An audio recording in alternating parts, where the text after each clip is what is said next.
Heiki, kuidas sa üldse ise erinevate hingamispraktikateni jõudsid? Millal sellest sinu elu sai? Mhm.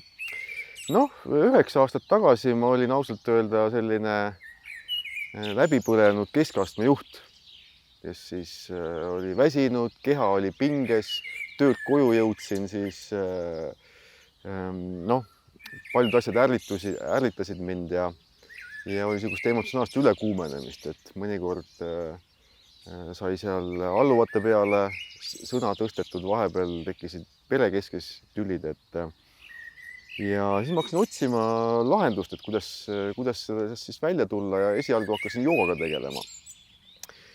Aga joogaga oli niimoodi, et esimesed tund aega on painutamine ja pingutamine esialgu, eks ole, ja see viimane 15 minutit on selline mõnus olemine, savasana lebamise asend.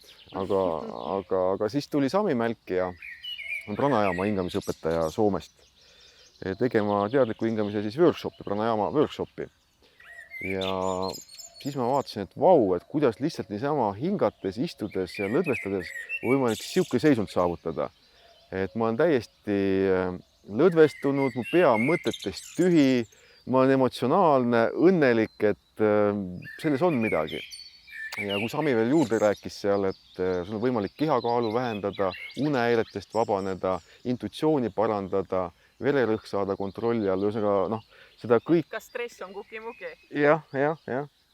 Et siis tundus alguses seda nagu liiga palju, kuna et noh, kas tõesti kõik on võimalik, et tänapäeva telereklaamid lubavad meile palju kauneid asju kokku, kui sa midagi ostad, aga lihtsalt, et hingamisega on võimalik sellised sügavad muutused luua.